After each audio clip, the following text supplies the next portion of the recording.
We were waiting for Laura, who takes minutes, but Shireen will take minutes while Laura is coming. She's just, oh, there she is. She's making some copies. I was just gonna, did you We already did that. sign in? Yep. Okay, great. Yep. Thank you. Okay.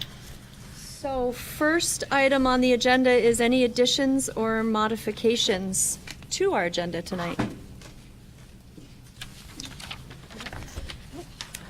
Okay, and then next up is the public forum. And what I had asked folks to do, because we want to make sure that we get everybody in and have the availability to speak, is we have a list of folks. We have 5 people on the list. Shireen is actually going to keep the time so that you have 4 minutes of uninterrupted time to address the police commission. And what Shireen will do is when there's a minute left, she'll just raise her hand, and then when time's up, she'll just raise her hand, okay?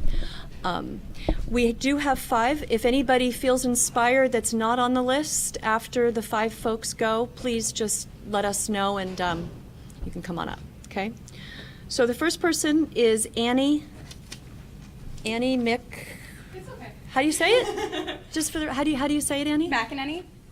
McEnany. No one's ever gotten it. You're totally Okay. fine. Phew. But Thank you. yes. So I just have a few questions for the commission. Namely, are you still planning on increasing the number of officers in the police force? Are there any plans to cap the totals of numbers of officers? The chief himself, actually during the city council meeting, stated that it would take a significant number of officers to be converted into social workers to make a significant change in the way that the force runs and the way that our city operates. And are there any plans to hire social workers and social service providers in the place of police officers? So those are my questions. Those are a lot of questions. Well,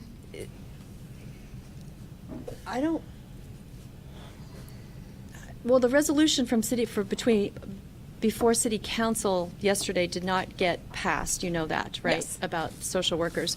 And you know that we do have we have two social workers, right, Chief? Yes, that's correct. Yeah. And we Of a have, staff we of can hire 99? up to 100. Or 140 something. Yeah, so there are no plans to do anything differently than what we're currently doing.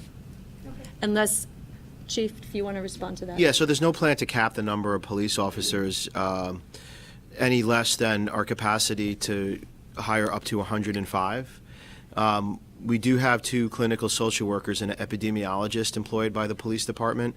We also work closely with the street outreach team from the Howard Center. I was speaking with Bob Bick this morning about, number one, expanding their capacity and also possibly co-locating them at the police department, because they're a vital intervention and de-escalation capacity that we've worked with for years. And their staffing, the city contributes to the staffing, so does the marketplace, so does the Howard Center, and it varies from like 3 to 5 or 4 to 6, but I would like to pursue the opportunity to get it up to 4 to 6 so that they can partner with police officers to do interventions in mental health and homelessness crises out in the community.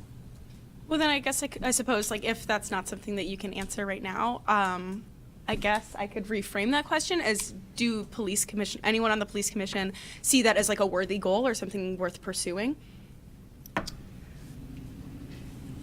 Well, I can answer. I think anytime that we can partner with community agencies and provide support to citizens and provide support to police officers who are dealing with all sorts of mental health issues in the field, I would support that.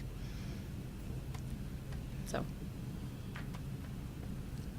Could I just have a point of, so Yes. part of the question, I guess, is whether this is question and answer moment here for us, or are we here to just hear some concerns and then discuss those? I don't know. I'm not lobbying one way or the other, but I'm not sure if I'm clear as to, Well, I think Annie, it is usually just public comment. Oh, but- that's what I that's- assumed. I assumed you would have all the public comment and then answer the questions as they came, because I know there are other people with questions as well. But I figured since you responded to me immediately, I may as well clarify the question. If you're not able to answer it however makes sense so that we can get an answer that we actually understand what's going through the commissioner's brains right now in light of the new information. So, Okay. but I can let other people speak as well if Yep. Thank you. Thank you. Task force.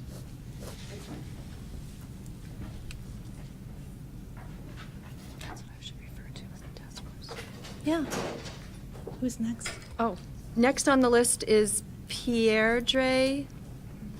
Sorry, he can't read the writing. No, that's okay. It's Deirdre. Deirdre.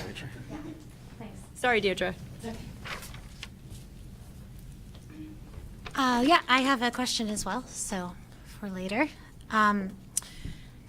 For some context, the Washington Post published that in 2017, of the police shootings, about a tenth were captured by body cam footage.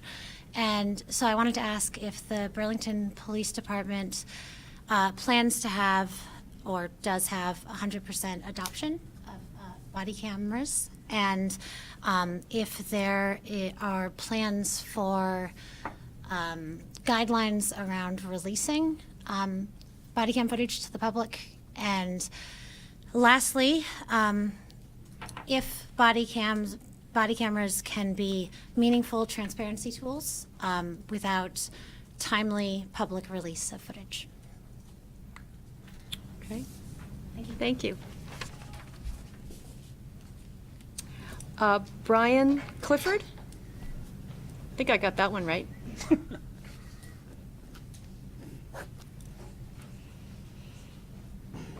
Thank you. I guess I have a question as well. This is regarding the recent body cam videos of the arrests of Mabior Jock and Jeremy Melly. The Burlington Police Department use of force policy states that verbal and nonverbal commands should be given to direct and let a subject know what is expected of him or her. Just wondering if those scenarios should have involved some sort of verbal or nonverbal commands, and kind of what the breakdown there might have been if that is the case.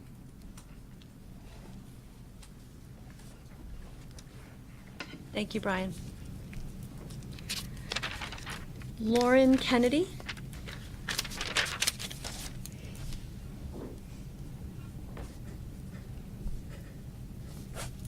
I have a comment and then a question. I just wanted to clarify in light of the resolution that was shot down by City Council and a general discussion and response around that, that people are asking I want to clarify that people are asking the police to go against their own institution and against the cover each other asses like culture in order to justly serve the greater community, and that failing to hold officers accountable for crimes is not justice, and it condemns and endangers the community that the police serve or are supposed to serve. And while officers may feel demonized and demoralized, the community has been feeling demonized and demoralized by the police for many, many years. And the community, particularly people of color and homeless people, don't have protection from the police. And that is my comment. And then the question is, on Wednesday, May 29th, multiple body cam videos were posted to the department's YouTube channel. Why were they posted and why were they promptly taken down?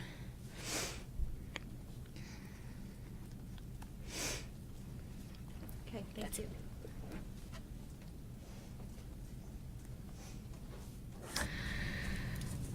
Brian Waters?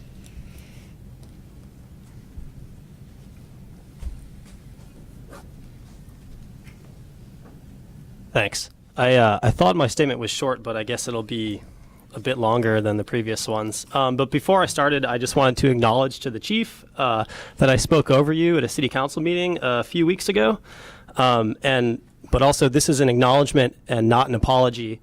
And you can take that however you will. But the reason I'm not apologizing is that people in this community are angry. They've been angry for a long time, and right now they're speaking out. And when people are angry, especially when they're angry about physical violence, which is the ultimate form of incivility, I think that a little bit of incivility in speech is okay.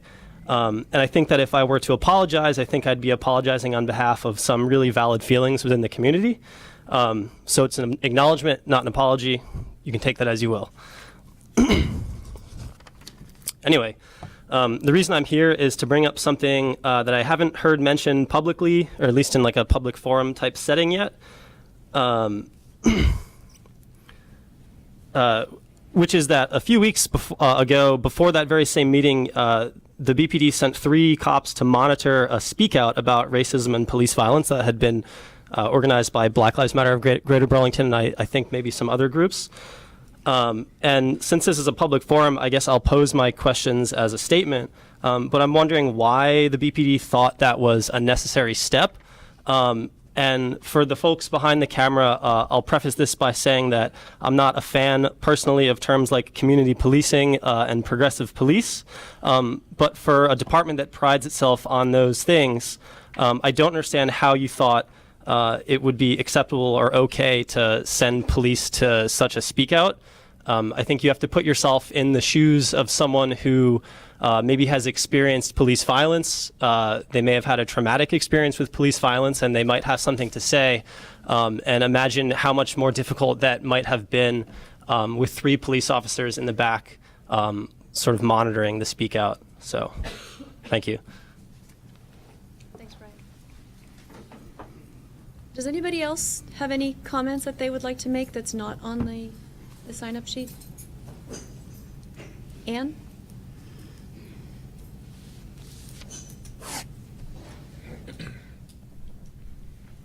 I thank you, Michelle, and everyone else for inviting us to be here. I'm Ann Jarosky. I work at the university.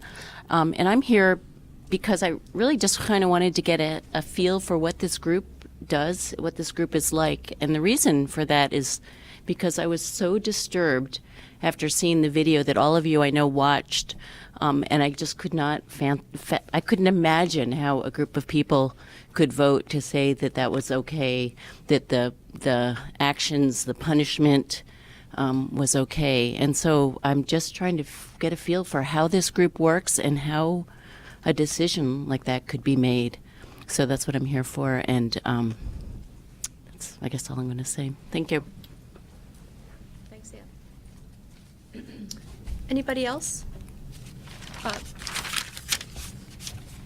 Mark, we'll get to you right after. Go ahead. Come on up. If you could just say your name, too. My name is Keena Thorpe. I was born and raised in Vermont.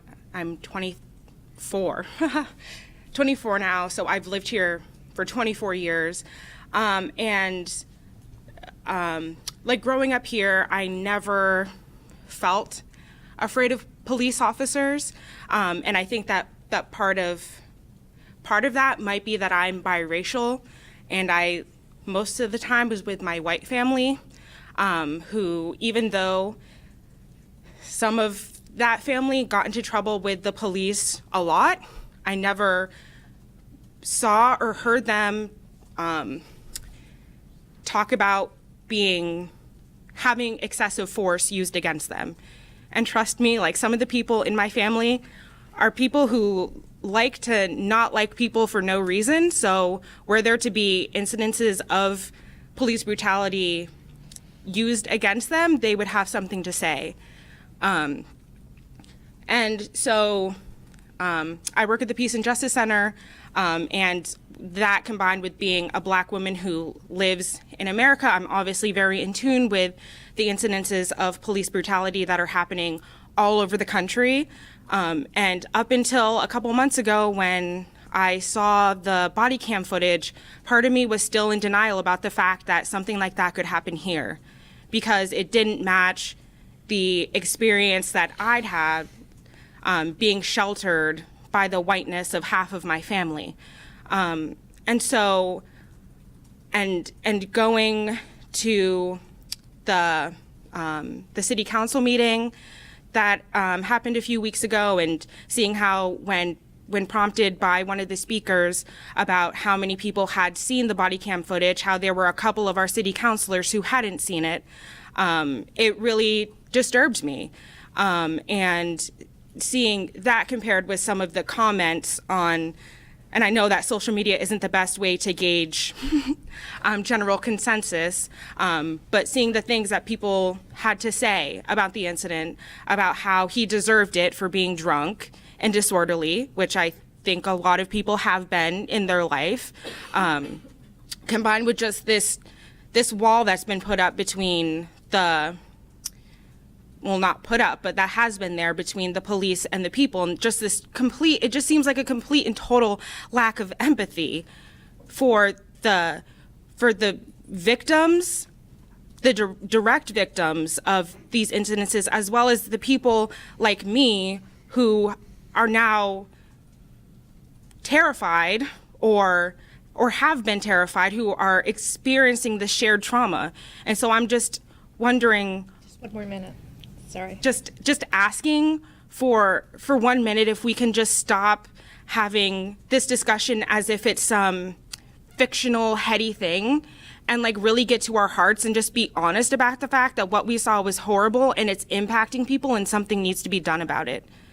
Because talking to us, like reading off a script and being robots is not the way to solve this problem. Like, we want to hear honest answers and we want honest solutions. And I feel, and I think a lot of other people feel, like we're not getting that, because it's easier to read off a script than it is to come from the heart and be honest. So I'm just asking you to do that. Thank you. Thank you.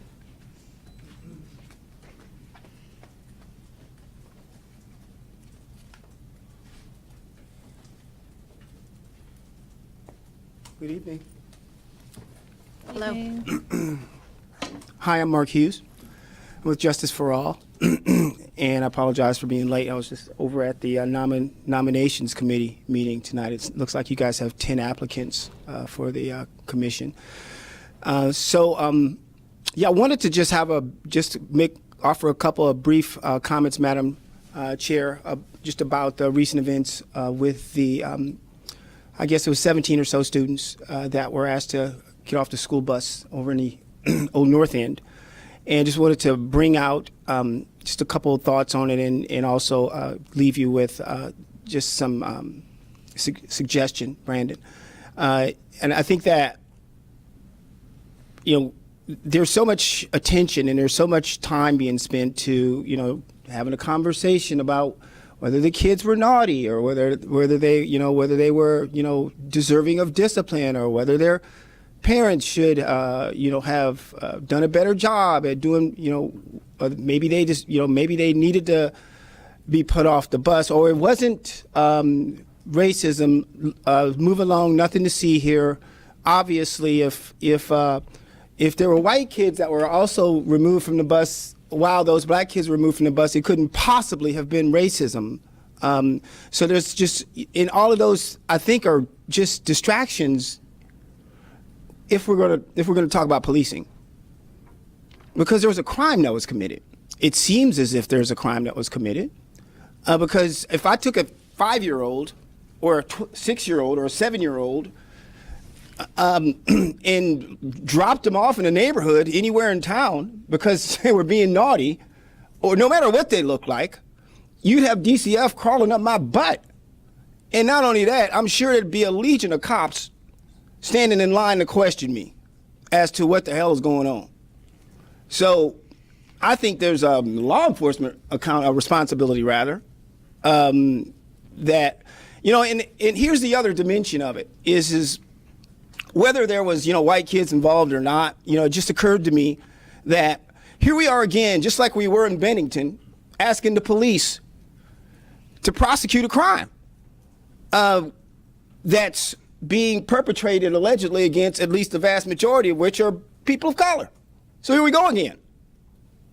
So we failed to do that in Bennington. We failed to do that. Erica and Paul did not prosecute a crime. TJ did not prosecute a crime. And what we walked away with out of that was freedom of speech. Freedom of speech. When there were at least 3 laws on the books that could have been prosecuted. And I think what people of color are experiencing, and let's just talk about the repercussion of that for a minute. I'm going to just take 1 more minute, Madam Chair, okay? Repercussion of that is that it emboldened white supremacists and white folks and folks who would seek to bring harm to people of color across this entire state. Hands down. And what it did is it made black and brown people feel less safe. Period. Okay? So what that does is it also establishes a precedent, okay? Because law enforcement, they don't necessarily feel like they have to prosecute these crimes. And I think a part of the thing, and I'll close here, is like this is a part of a larger issue that we have. I don't know whether anybody has looked around lately, but we got a national crisis right now. It's not because things have recently changed, because we've always been a racist nation, but we got another Woodrow Wilson in the White House. So what I'm asking you to do, Brandon, is prosecute the crime, okay?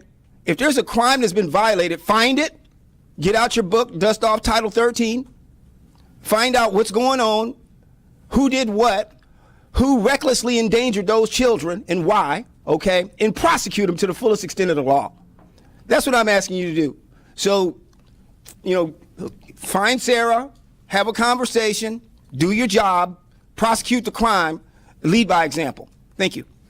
Thank you, Mark. You all?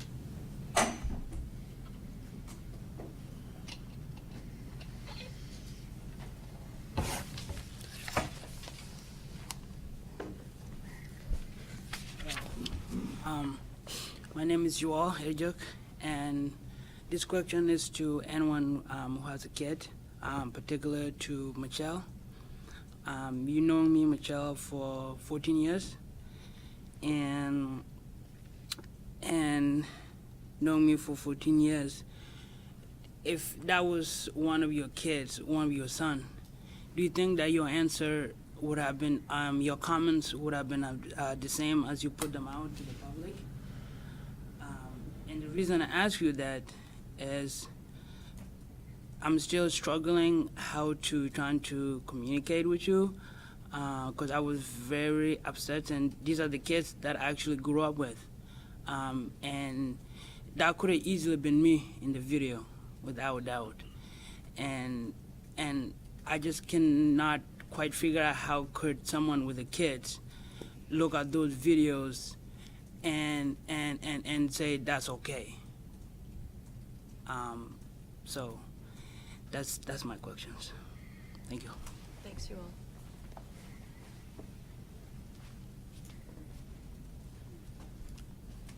I think 2 other people stood up. How do you spell his name? Do you know? You all. Okay.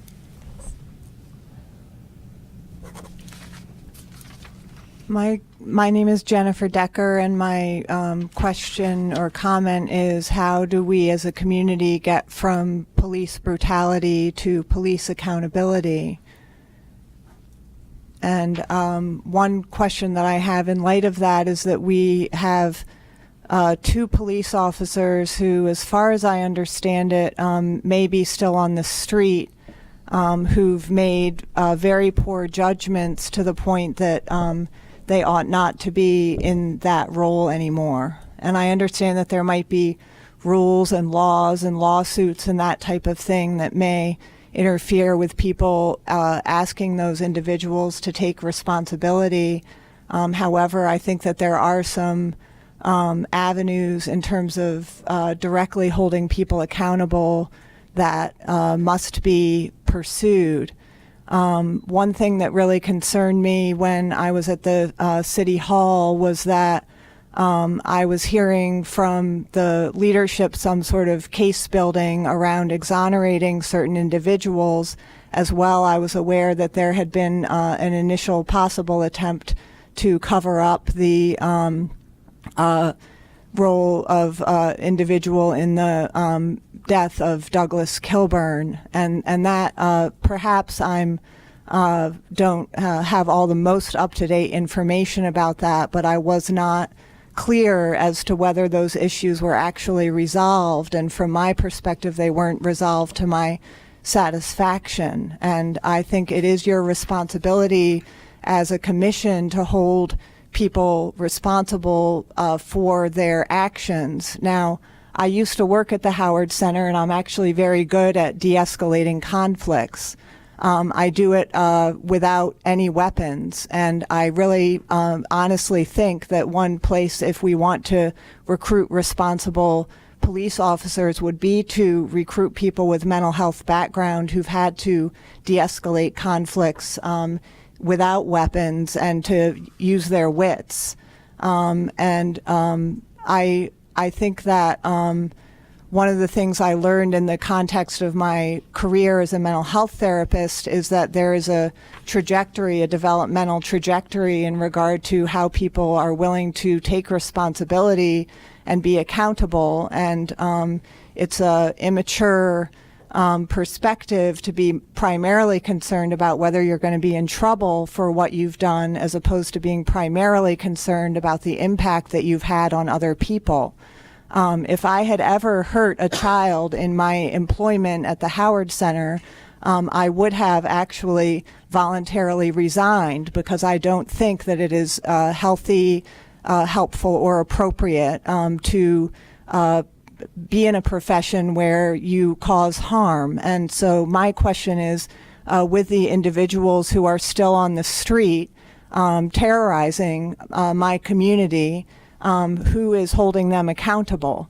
And I think that one thing that's actually very bad for people, whether they're children or whether they're adults, is to pretend that they've done good, or that they've done well, or that they are free from responsibility for the mistakes that they've made. That's not helpful. And I hope that you all see your responsibility in terms of holding people accountable. When you have relationships with those individuals, it's up to you to take steps to put them in a position where they feel that accountability.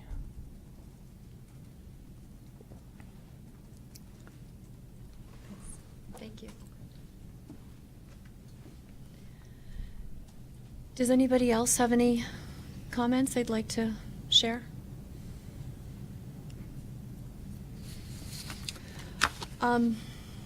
So there's a lot of questions. We can't get to all of them. Typically, this is just a public comment time where we look forward to feedback and input from community members. But I would like to share something, and then if any of my other commissioners would like to as well. I think if I have given comments that have contributed to people feeling like I don't care, and you all, thank you. I really appreciate it. It takes courage to come and actually say that to me in public, so thank you. Or that any of my fellow commissioners don't care. I just want to let you know that it was hard for all of us to watch that. We did spend hours in executive session. It's not that anybody thought it was okay or that anybody took anything lightly, including the leadership of the police department. For whether you agree or don't agree, we did go through a process that I can say I believe had integrity, the process. It was not that anybody thought that it was not to be taken seriously, or that it was okay. It was hard for everybody, and like I said, whether you agree or disagree with the outcome, the care and the compassion and the heart were there, not only for what happened, but mostly how do we not have it happen again. So that's, and maybe the chief in his comments wants to address some specific things, but from my perspective. And I want to say, from my perspective, it is really meaningful and important to me that all of you came up and shared what you shared, because it's not easy to share things that you feel like you might feel vulnerable sharing them to us, and it's meaningful. So thank you. And I just want to piggyback on that. So, one of the things we're struggling with in this is that we can't speak about the details. So I know there are some questions directed at how we could think something in what we saw. And so I gave a public comment at a press conference, and I think when you're talking about robotic and not having emotion, it could be me you were talking about. I spent a day prepping that statement because that's not my job.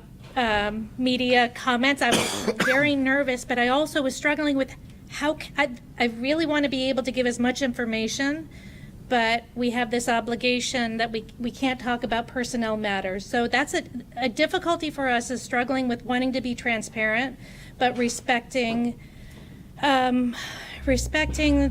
privacy, the confidentiality obligations with personnel matters. So your comments are well taken. I mean, I probably was very robotic giving a public statement, but we're human, and the nerve, I know that I was extremely nervous, and I thought about every word because I wanted to be very accurate, and I wanted to convey that we wish we could talk about it openly and talk about how have we arrived at recommendations, and we're also advisory in nature, which I think gets lost. We struggle with what is our power, what do we do as a commission, and we're advisory. So, we have a lot of, this is an awkward setting for this discussion, but when we're able to talk about these cases openly, it's much easier for us. And believe me, if we could talk about the details and the videos and that, we would. And I know one comment about the city council not watching the video, Brian Pine actually explained, or one of the commissioners, city councilors did explain that they can't comment during city council. So they didn't respond that they had seen the video because it's not their nature in public comment to answer questions. So I'm not sure I would say that there were any city councilors at that meeting who didn't watch the videos, just in fairness to them, because I was at that same meeting and I heard the follow-up later saying, I didn't raise my hand because that's not what we do. So. And just to speak generally about oversight, the city council, many of you may know, a year or so ago charged us to follow through with a new idea of trying to act as an oversight, if you will, to the police department. And as the last year that we've tried to figure out the best way to do that, we're finding our own way with respect to that. What's evolved now, I think, is a very positive situation where you have 7 citizens who, before any discipline is issued, all right, in many cases, discipline gets issued and then there's some oversight at that point. But before any discipline is issued in this city, the chief will take us into executive session, serious discipline, will show us the evidence, and we'll get the input of 7 community members who are trying to do the right thing in this community. All right, and we only see what we see, and sometimes new evidence comes out and people see other things, but based on what we see, we make the best decision we can around guiding this department to make its best decision.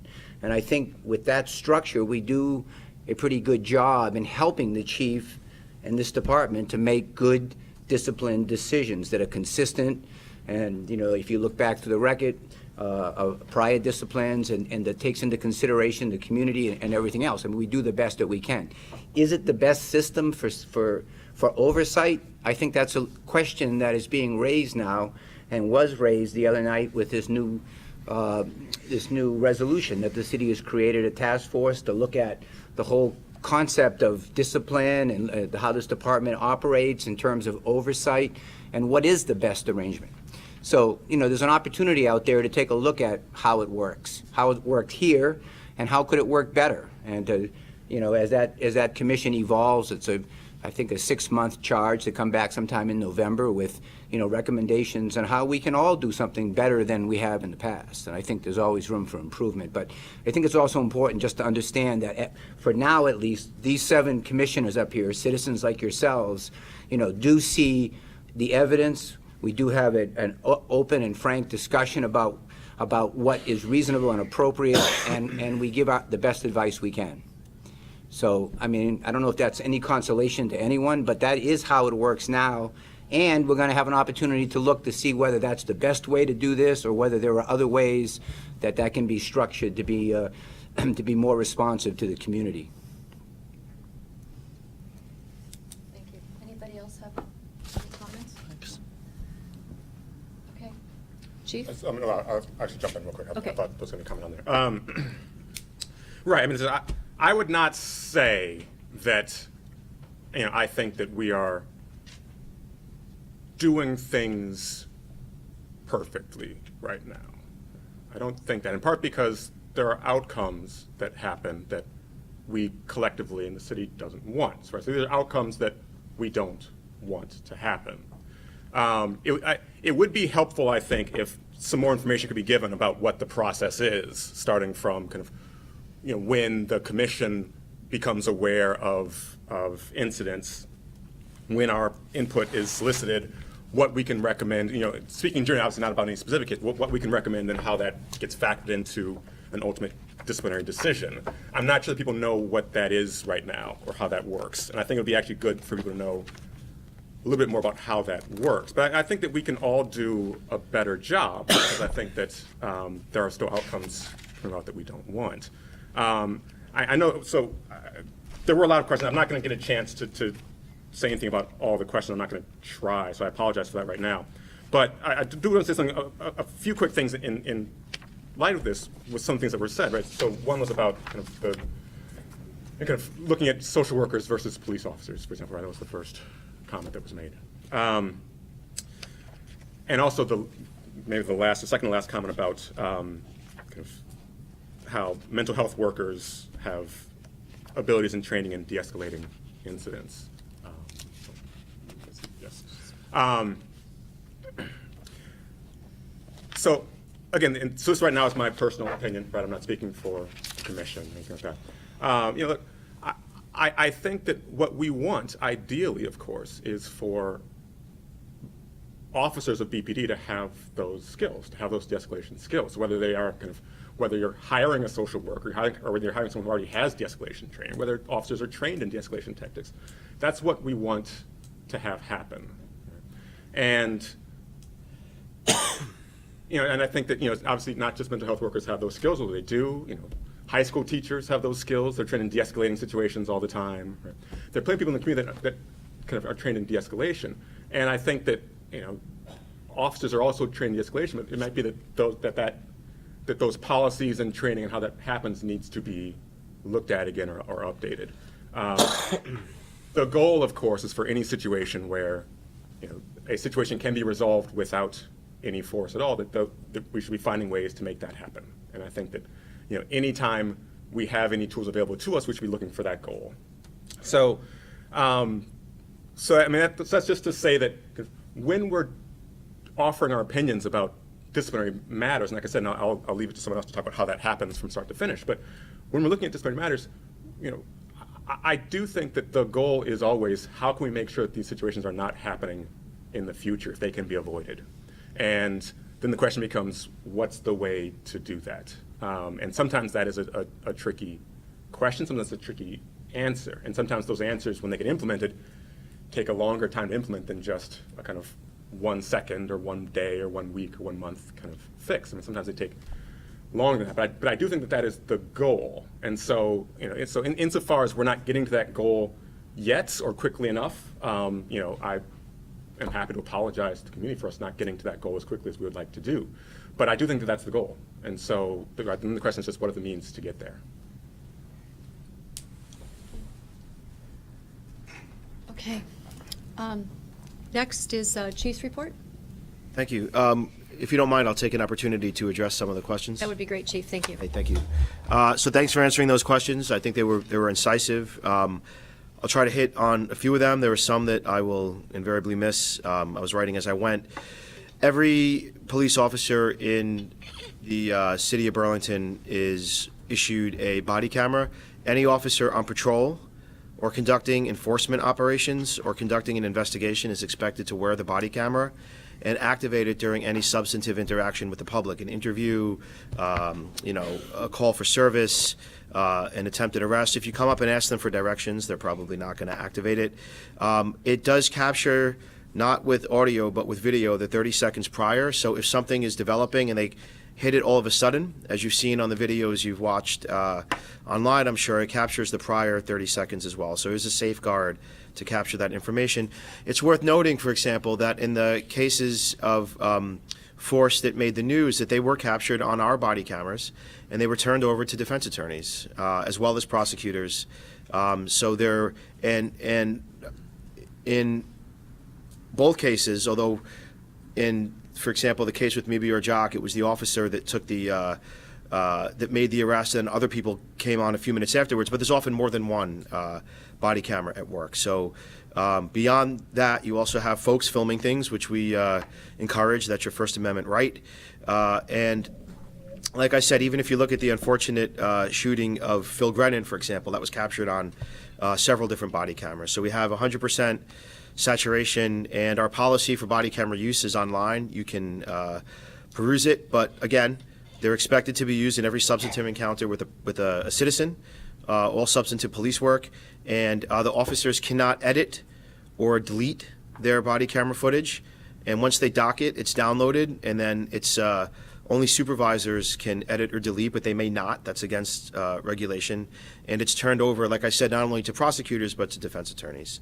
As far as the distribution of body camera footage, there's a Supreme Court case that in Vermont that we're expecting a decision on that will talk about the fees that can or can't be charged. One of the reasons why the city has an interest in that is because that decision not only applies to body camera footage, but all documents. And we've had people, I mean, for example, not just whatever your political affiliation is, people on the right, people on the left have made very, very, very voluminous fishing expedition public records requests of us, sometimes to gather information to use in a political nature. And the city wants to understand how the Supreme Court's going to rule about our ability to charge for that before we have to supply, for example, a pro-NRA advocacy group with everything the city's ever said about gun control, for example. We should get some feedback on that soon. But in general, and I stress this, like I'm for, notwithstanding the outcome of this decision, the timely release of body camera footage. I think that if you look at cities like Seattle, cities like New York or DC, for example, it's up to the discretion of city government to release the footage, and it often gets released very quickly. Here, for example, if you look at our prosecutors, in this case Sarah George, TJ Donovan, their precedent has been unremittingly to withhold body camera footage until they've made a charging decision. I don't always agree with that, and we'll see how that pans out. As far as the use of verbal commands, I think, so right now, these cases are being litigated, but I will say I did a 25-minute press conference where I acknowledged that there is a requirement to use verbal commands, if safe to do so, in our policy, and I said a lot about that at the time. It's still up on the Burlington Police Department Facebook page, and I spoke and alluded to, either in some certain and some illusory terms, to how I feel about those cases and about the use of verbal commands, and how I felt, at least in one case for certain, was the basis of discipline. So that is a valid point that you made, and I won't contest it. In fact, in great substance, I agree with it. As far as Mr. Waters, if you recall, I wasn't upset that I said as much. I wasn't upset you interrupted me. I was more concerned that what you said was a factual error. You said that our crisis intervention truck has a grenade launcher on it that shoots foam darts. It's a less than lethal device. So I went back and I checked. I said, maybe you know something I don't. Maybe they opened up one of the hatches and you were filming something. I said, do we own anything that explodes or irritates or has any sort of like a chemical weapon or pepper spray or tear gas or an explosive that's fired out of that? And the answer is unequivocally no. So please feel free to interrupt me. I just prefer that we can contest the facts. I'm less likely to take umbrage at facts that I believe are true when I get interrupted. As far as the policing of protests go, I'm assuming you're talking about the speak out that was on Church Street. So I understand why you feel that having a few police officers present may have a chilling effect of some sort. A lot of people feel that way. We take seriously two things. One is the absolute need to protect and facilitate protests. You may not take that at face value. I don't take Charlottesville, Virginia at face value. I don't think that extremists won't come to a protest in Burlington and take their umbrage out at the far right or the far left or anything like that. I felt that if a protest happens and anyone gets hurt, someone could just walk up to a protester and sucker punch them, for example, let alone drive a car or shoot into the crowd. I'd feel like we haven't done our job as a police department if we haven't police protests. And what I'm not going to do is put plainclothes officers into a protest. I think that's deceitful. So what we do is put a small number of uniformed officers around a protest, people who tend to be more aligned with us. And I don't just mean politically, but it wasn't an issue, for example, when we had the Pulse nightclub rally and speak out on the other side of City Hall Park. It's a different theme, but people weren't upset at the protection. In fact, they liked it. I'm sorry if you felt like it was unwelcome. But the other thing is, where you decide to do a march, what we have a history of is, especially with police brutality, and we discussed this, if you're alleging criticism of the police department and you decide to do a march, I'm inclined, whether you have a permit or not, to facilitate that march rather than make an arrest. And we did something very similar to that, for example, Black Lives Matter up at UVM. If you're going to start marching into the street, for example, and shutting down Main Street, we need police officers there to facilitate that. So if you'd ever like to make sure that you're having a protest and you want to make sure that police are, I'm going to insist that, if at all possible, police are there to make sure it's safe. But if you want to make sure that it has an impact that doesn't feel like it's chilling, I'd be happy to work that out, in advance so that we can come to a consensus or, compromise about that.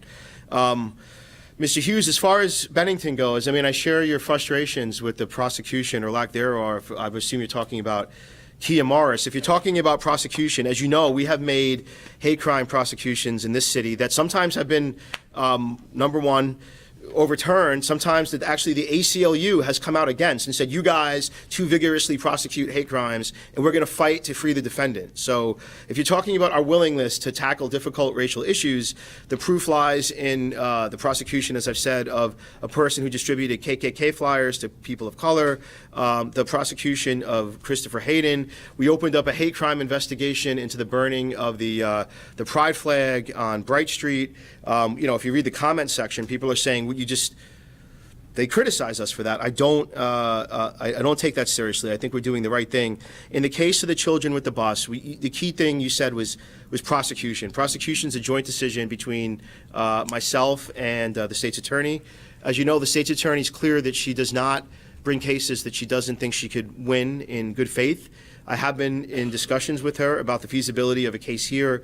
I don't have an answer for you, but I will check back and give you an update. As far as people with mental health backgrounds in going into policing, I completely agree that that's the type of people that we'd actually want to be police officers, who have experience working with people in crisis and experience in de-escalation, who are joining the police department not for a misplaced sense of adventure, but because they have a sense of dealing with these at-risk communities and they're willing to help. I work closely with the Howard Center. I have the privilege of being on the board. I remind Bob Bick that the police department, you may disagree with this in spirit, but it pays better than the Howard Center. So if anybody wants to join the police department with the crisis intervention background in mental health, I'd love to have them apply. I just want to see if I'm missing one or two other things.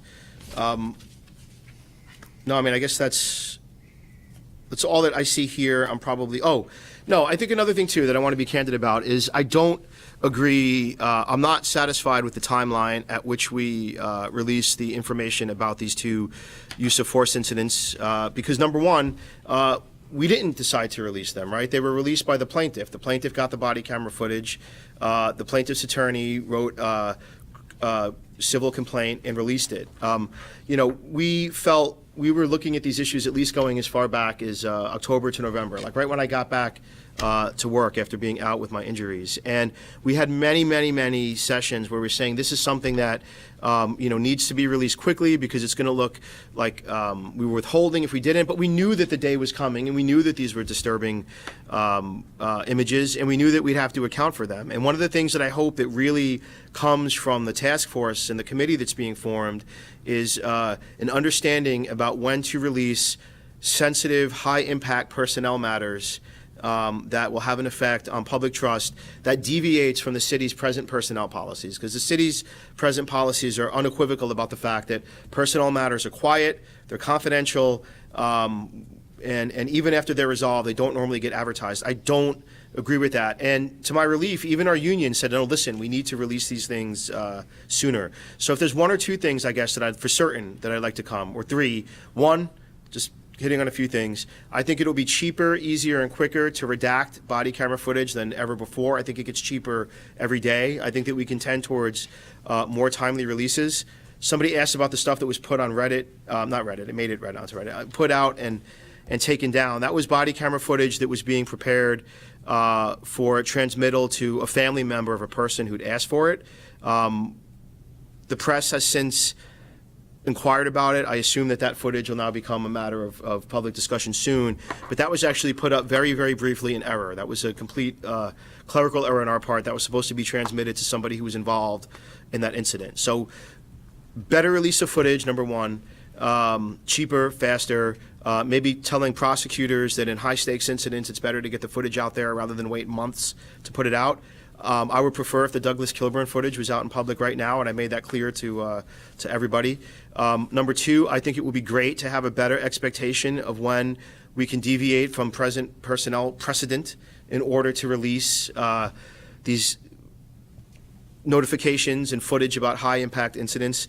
And number three, I think it would be great to come up with an apparatus by which it's not an additional duty for the police department to investigate things like civilian complaints and also see if we ought to hire out investigators or not, but to have a more permanent investigatory apparatus that specializes in it, that maybe works at our collective direction, maybe like reports to me on a daily basis, but then answers to the police commission. So I think there's a lot of good opportunities with this committee to bring more like speed and transparency and fairness to the disciplinary process. So that's kind of a snap. There was a lot of different things that were brought up in these comments, but that's where we're at with most of them. Thank you. Chief. Chief's update. All right. So not in any sort of order of importance, but by way of good news, we had 5 graduates just graduate from the police academy. We had a 6th. We had a foreign-born Sri Lankan New Yorker who came up here to be a police officer. He chose Vermont because it was one of the few places. We are one of the few jurisdictions that will hire permanent residents rather than U.S. citizens. I think it's fantastic. My father was drafted into the Army before he was a citizen and served this country in uniform. I think if you're willing to make the commitment, we ought to take you. So we get permanent residents who apply to us, and he applied to us because he couldn't get the job in New York. I was very pleased to have him. After a few weeks at the police academy, he decided that the Vermont police scene wasn't for him. So we lost one of our graduates. However, we do have 5 other graduates. They are 2 women, 3 men, 1 Asian, 2 Hispanics. So, I think that's a good class as far as diversity goes. I think we're always striving to recruit a diverse as class as possible. However, we suffer from the same challenges that Vermont suffers when it comes to encouraging people to pick up a life somewhere else where they're more comfortable, perhaps, move to Vermont, and join, of all things, the police department, which is a very challenging profession for anybody relocating here. We will be sometime in the next few weeks to months, depending on our schedule, because we have the same person doing most of this, the same 2 people, which is Nancy Stetson, our analyst, and Eric Cradiville, be releasing our first look at car stop data, as well as the raw data. I'm pointing to Professor Seguino, who has an acute interest in that. We will also be releasing use of force data. One thing to clarify, it's come out in the city council more than once that someone was said we are legally obligated to collect car stop race data and analyze it and also hand it over to the government and to the public. Someone said, I think it was Max Tracy, he said in an error, it was inadvertent, he said, you're legally required to collect use of force data, why aren't you releasing it? We're not, actually. There's no law in Vermont that requires the collection of use of force data. We do it, the state police do it, other agencies do it. I'm not saying it's not a legal requirement, so, I'm saying that it is something that's supererogatory. It's one of many things we do. We've been collecting it since 2012 when we started a program, literally a computer program to do it. We released 2012 to 2016 in an analysis all at once. I know you were citing a bit of that yesterday, I believe, Professor Seguino. We will be looking at 17 and 18 in short order, and we will be releasing the the raw data. There's just one other thing to say by way of notification. In the last 2 years, there were two very notable homicides that a decision was made on today. One was Aida Garang hacked his wife's head open and killed her in public on Hyde Street about a year and change ago. If the date is correct, we were able, although he was, menacing folks with that cleaver, and although he'd injured his victim's mother-in-law, we were able to take him into custody. He was charged with murder, and Mr. Fortier stabbed somebody in the throat and killed him on Church Street in the middle of the day as well. So both of these folks had defense attorneys who pled insanity. Today, the state's attorney has notified the public that she will not be prosecuting these cases, and all the charges against these individuals are dismissed. So by way of public notification, we are advocating that before anybody contemplates returning either Mr. Fortier or Mr. Garang to the community, that they receive the psychiatric evaluation that hopefully will leave them institutionalized until there can be absolutely no doubt that they're not a threat to others or the public. Because what we have here are two crimes, one with a cleaver, one with a knife, that resulted in homicides. And again, to reiterate, both of these incidents will not be prosecuted by the state's attorney because she feels the case cannot be made by reason of insanity. So we will be following the proceedings at the Department of Mental Health to see if these people will remain institutionalized or if they'll be returned to the public. But I did want to let folks know, and I guess it's also saying that, we have a very, very robust mental health apparatus in our community. Both of these individuals were mental health patients in our community, both at the hospital and the Howard Center. The Howard Center's budget is about $110 million for its services, which are all high-need services. The hospital and the Community Health Center of Burlington, their psychiatric and mental health budgets run into the millions. They vastly outpace our budget, and the mass of their social workers vastly outpaces our staffing as police officers. But we do respond to mental health crises that oftentimes, candidly, mental health workers are either unable to safely respond to or just can't. And I think not only should we ensure that the community is not in danger by Mr. Garang or Mr. Fortier if we talk about whether they should be institutionalized or released, but a lot of times mental health crises come to a violent conclusion that requires the intervention of the police and sometimes requires force. And I think that these declined prosecutions are a reminder of the fact that crime and mental health are different, but they can both be violent, and sometimes the police response is something different than a mental health crisis response. So thank you. Do any commissioners have any questions for Chief Del Pozo? Okay. Next on the agenda, update on proposed, which is not proposed. It's actually, we can do an update on the task force regarding use of force and, really looking at Burlington policing. It was approved last night. And what I need to do, according to the resolution, commissioners, is appoint 2 people who are interested in serving on this task force. It will be a commitment. It was sent out for you guys to take a look at and read. And I guess my question is anybody, Excuse me. do any commissioners feel inspired to be part of that task force? I need to appoint 2. Should we give us some time? Yeah. I'd be interested. And Randall? Yes. Is interested? Okay, great. Anybody else want to be considered? No? Okay. Did you have a question? No, that's good. Thanks, Jay. Okay, so what I'll do is I'll put forth both of your names to City Council. Okay. I've been thinking about what would the role of the Police Commission be while the task force is going, is happening. And I think one of the things that I envision, and if anyone else has any other thoughts, is that the 2 of you would be part of the task force and would give agenda items for us to consider and give you input as commissioners to bring back to the task force and for you to keep us updated on what's going on. Does that make sense? Does anybody have any thoughts about that? No? Okay. The next is arraignment data. Laura, are we able to get this working? Should we move our seats? Are we all- Yeah, sure. We're gonna, if not, we'll be making bunnies.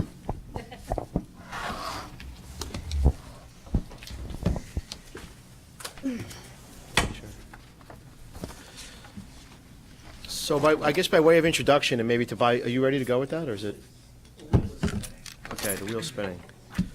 We have like a 2 gigabyte RAM on that. Yeah, sure.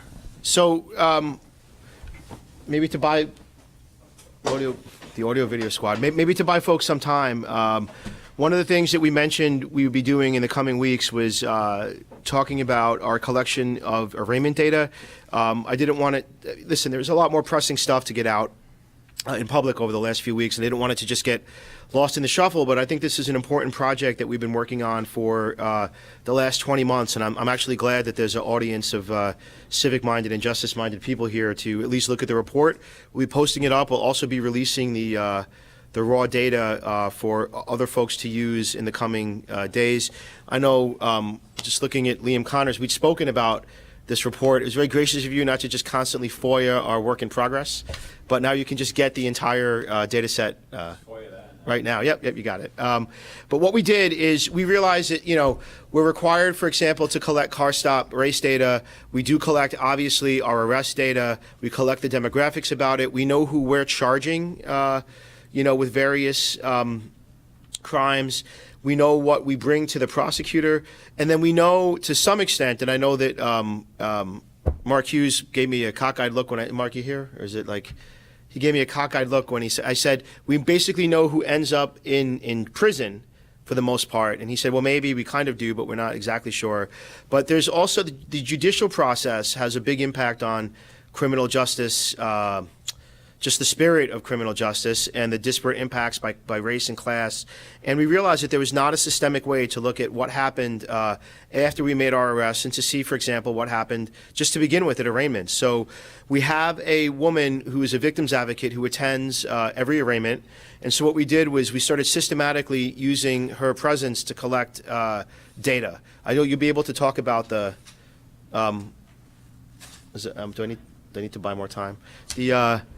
The types of data. But what we ended up doing in any case was over the last 20 months, we kept on refreshing the report, but we took comprehensive data from the last 1,000, I guess at this point, 1,787 Burlington arraignments. So every time we leveled charges and every time there was a subsequent arraignment, we had somebody at court. We may have missed a few, but we had basically 1,800 incidents.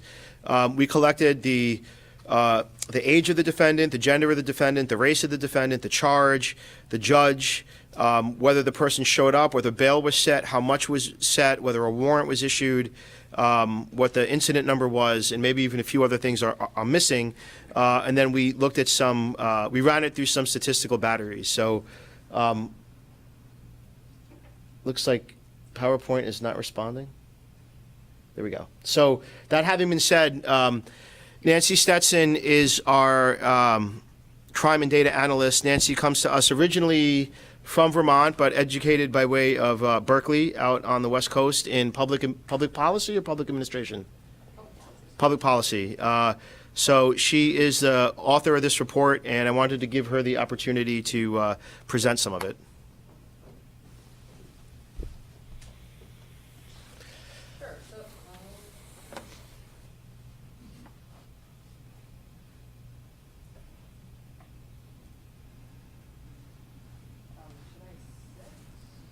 Just as long as folks can hear you, I think that's fine. Okay, so like the chief said, we were looking at trying to figure out how much bail people are given and what % of cases in Chittenden County actually get any bail. And we found that there wasn't great public information about this. Arraignment is a public hearing, but there's not like transparency data from the courts that you can look at for all cases. So because we had someone sitting in the courtroom, she just started collecting who was arraigned and how much bail they got. So this covered 20 months since September 2017. There were over 1,000 defendants, and like the chief said, around 1,800 cases. And about a third, or a little less than a third of those cases were, there was a charge that included a felony. So what we found was that of all the cases, around a fifth of them actually received some bail. Bail was generally pretty low, and you can see the chart just shows the frequency of the amount of bail that was given. I don't know. Is that, you can see that? Yeah, if folks can't see well, I don't know what to say if folks can't see, but maybe you can highlight some of the. Well, so the highest mark there is $50,000. There were over this period, there were 2 people that received bails of $250,000, but that was quite rare and an outlier, I felt. But for the most part, bails were under $5,000, and most were under $500. $500 is the median bail.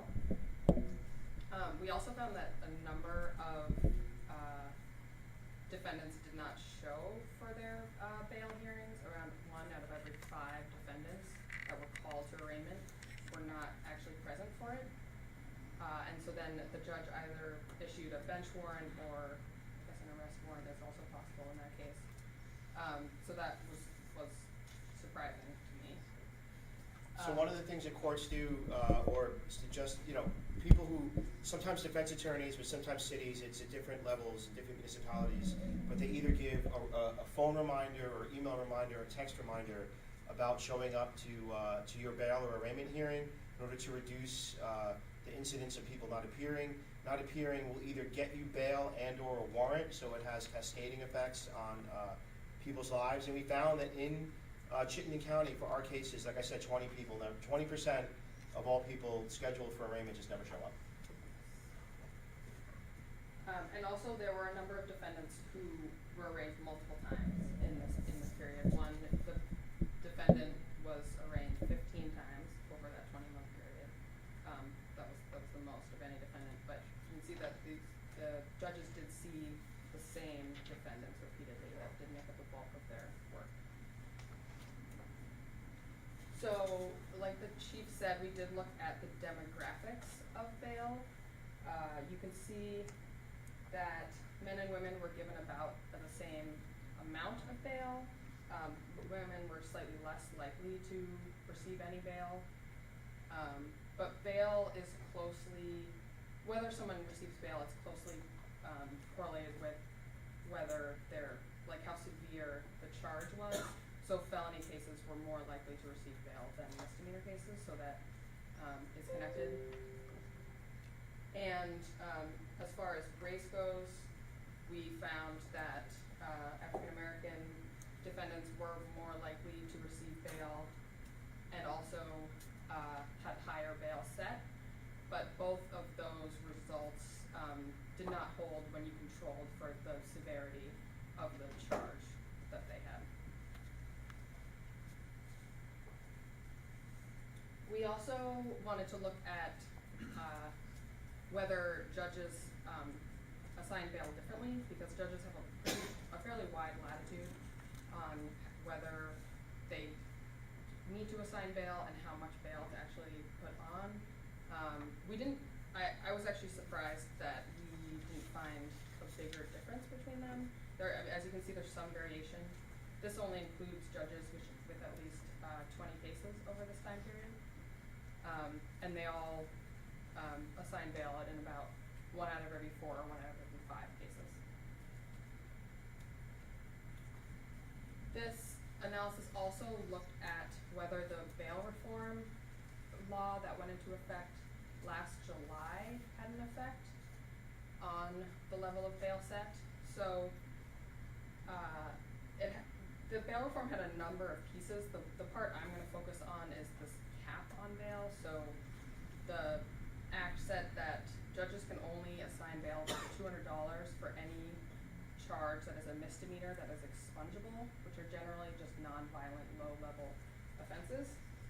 And what I found was that the law seemed to work in those cases, that the bail was limited to $200 for low-level misdemeanors, but it didn't have a wider effect, or at least a large wider effect on other types of offenses. It didn't seem to bring down bail or cause less bail to be assigned for more severe cases.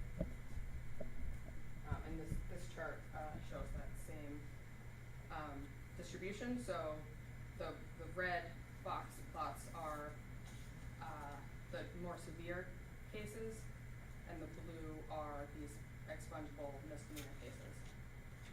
You can see how bail was limited, the average bail went down, but not so much for the more severe cases. And Chief, those are all my slides. So, you know, one of the things that's important to stress, I guess there's a few things, and if you have any questions, we'll be happy to take them, but there doesn't exist a data set like this anywhere else in Vermont, but we thought it was important to construct one just to see the next step in the criminal justice system. It would be interesting to look at the effects of plea bargaining. It would be interesting to look at the effects of sentencing. We don't have as much insight into those things because we're not usually physically present in the courtroom for that stuff. But what this shows us, if you're interested in cash bail reform, this data set will enable you to look at the trends in cash bail, the effects of cash bail, how much cash bail is set. If you're interested in looking at individual judge behavior, though we do anonymize the judges, you can tease that apart if you get your hands on the data set. We also, like we alluded to, looked at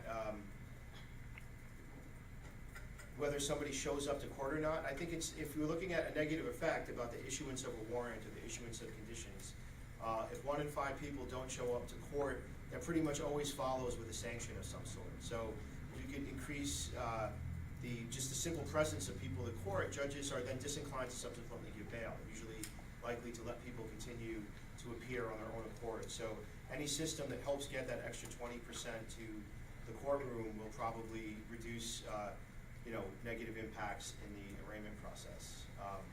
And I know there's you did a regression analysis, but I don't know if you have any insight from that, or you just skipped it. Oh, I spoke to it a little bit, just that neither race nor gender were significant when you controlled for the severity of the charge.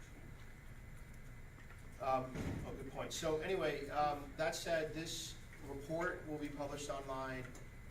The report has already been sent to the Chittenden County judges. It's been sent to the prosecutors and the attorneys. And the raw data set will be online as well. So if you are a professor or a student or just curious and you want this data set, it will be there for you. And it's a very robust set. It's got 1,800 cases, and each of them has, how many columns would you say? Well, I mean, like 10. 10 columns, 1,800 cases. So it's a lot of data. So, yeah, please go ahead. I just take exception to the idea that $500 bail is not high, given the population of people that I've worked with, and I think it would be increase the validity of what you're looking at if you also looked at household income and class status, because I think a lot of people feel very targeted by the police based on class as well as race, and I don't think you can really exclude that. And I think that in my experience with people that have had police involvement, that a lot of times they can't make it to those hearings because of factors related to their economic status, like not having transportation. And I think that those factors contribute greatly to systemic injustice and need to be very closely examined. Yeah, that's fair, and also part of that act that went into effect last summer required judges to assess a defendant's financial ability before assigning bail. Right. So to reiterate, these are the judges setting the bail, and if you feel, that 500 is too high, which will be for many people. I mean, that the whole point of our data collection is to show exactly in 1,800 cases how much bail was issued for what type of charge to whom and by what amount. I don't think we could get income data for the individual defendants, but this data set's out there for somebody to take it and make the case, for example, that the bail is too high even after the Bail Reform Act. And it also speaks to the incentives of getting people to court. Please.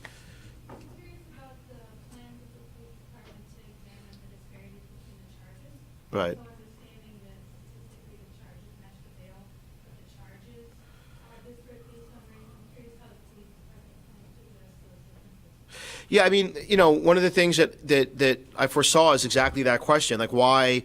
What I'd be interested in is, what separates. I mean, certain cases are plainly always going to be a felony. If you're accused of a robbery, that's a felony, right? But there are cases where there's the same type of crime can be described by a misdemeanor or a felony. So I think the more interesting question is, are officers fairly choosing to charge felony assault versus misdemeanor assault? Are they fairly choosing to charge like the felony version of a few different types of crimes rather than misdemeanors? And then there's the larger question of like what directs an officer's attention towards a particular person or a particular neighborhood. And so that's like, I'm acknowledging that, right? We can get into like a very deep conversation about that now. I would say that if somebody says that person robbed me, and we do believe that that's true, they are going to get charged with a felony. If someone says, I was burglarized, and we find a fingerprint or a piece of DNA on a window, and it comes back to a person, that person will be charged with felony burglary, right? But there are cases where an officer can give a warning or charge something like disorderly conduct. There are cases where officers can charge disorderly conduct or assault, misdemeanor assault or felony assault. And I think I'm kind of just trying to refine your question. And it would be interesting to look at our arrest data and see what trends prevail there. So do you have plans to do that? Well, we've put part of it will probably be looking at our use of force data will lead us towards questions like that as well, right? The arrest data is online. Yes, Stephanie. The officer may make a charge, but is it the prosecutor who makes the actual decision at the arraignment? How is that process? No, that's a great point. I don't know if there's any people. I mean, I made plenty of arrests, but we have folks in the room who are fresh off the street. I don't know if you want to explain the arrest and charging process. Yeah, so it's You can identify yourself. yeah, I'm Lieutenant Lawson. I'm one of the patrol lieutenants that I'm currently supervising daytime operations. Simplify it, but the officer will take a complaint, whether or not there's a probable cause to charge an incident. The officer will put together a court packet based on allegations and evidence that they have available to them. That is then in turn submitted to the prosecution to evaluate our case, evaluate witness statements, and whether or not to determine whether or not they want to proceed with any type of criminal charge. So at that point, they can either dismiss or continue on a charge, or if they feel that there's other factors or evidence that would lead them to charge a different criminal offense, they can also do that. They could send the case back to us for further investigation as well. Or they could also combine some of the cases that they currently have if there is someone who's a multiple offender who has current cases pending. So ultimately, that's, again, not to simplify it, but that is basically the general steps in the process of getting a citation to court. So the prosecutor will, I know Deputy Chief Mira had talked about this, they will make charging decisions that really depart from the officer's estimate sometimes.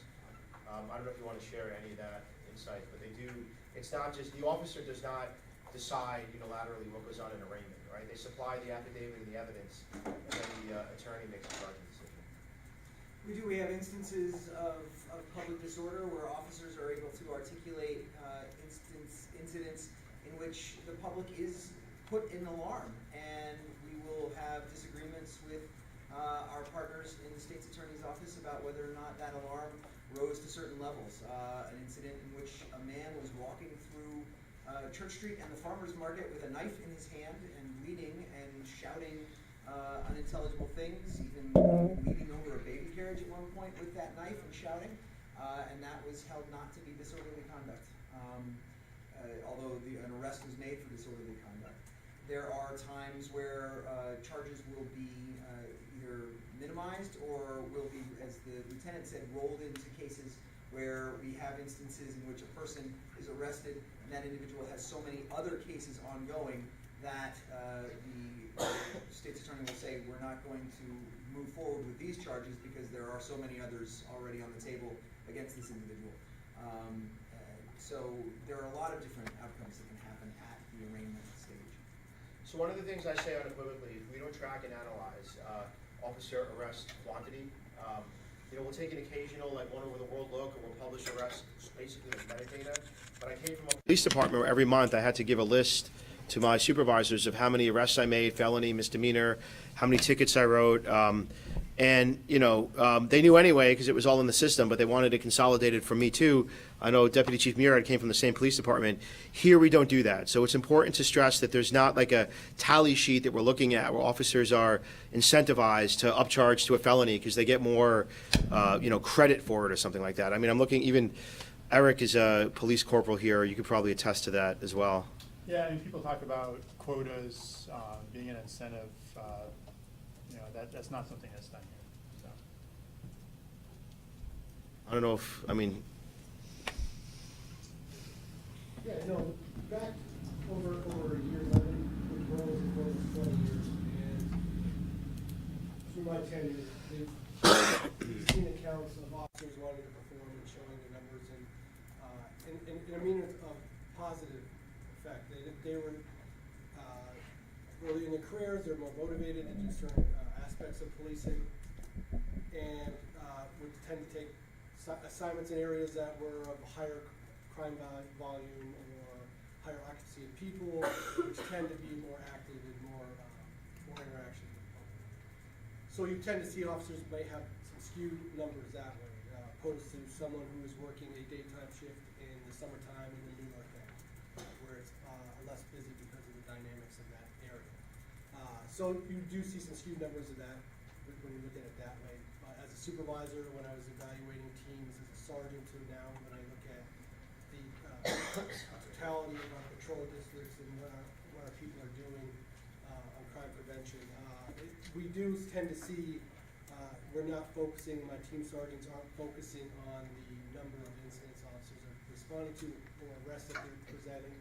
It's more about the quality of the investigations and the effect it has on the totality of the community versus, like I said, just putting out numbers to get numbers. There's no value in that if it's being done maliciously or done without a purpose of trying to reduce crime. We have a number of officers currently stationed on foot, regular foot patrol in the Lower Church Street area and in the vicinity of City Hall Park. And if they could work the entire summer without writing a single ticket or making a single arrest, that would be great. If their presence alone were enough to dissuade the disorder that I think everybody knows has sometimes been apparent in City Hall Park or in some of those other areas, that would be great. It's not always the case. The City Council gave new criminal tickets, created new criminal tickets to be used for individuals whose encounters with civil tickets have not dissuaded them from continued disorderly behavior. That's a fact of life, but if there were abilities to make all of that be addressed and corrected via mere presence, that would be great. There's no need for the department to push for those kinds of metrics. We push for I push for outcomes. I think I just wanted to close with, unless anyone has any. Sure, just one. Please, go ahead. May not be in context. I was going to ask questions about the actual data and what it meant to you. So. Sure.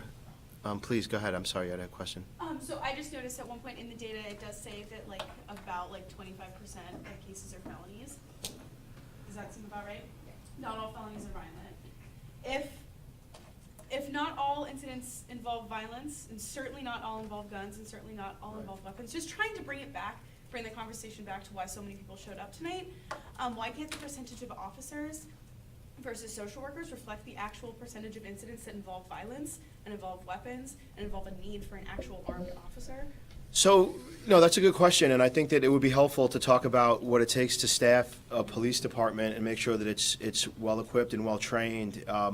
We have something like 98 officers right now. We have school resource officers, we have detectives, we have a narcotics unit, we have patrol officers, we have 2 community affairs officers, we have a policy analyst, we have a domestic violence officer that just deals with domestic violence.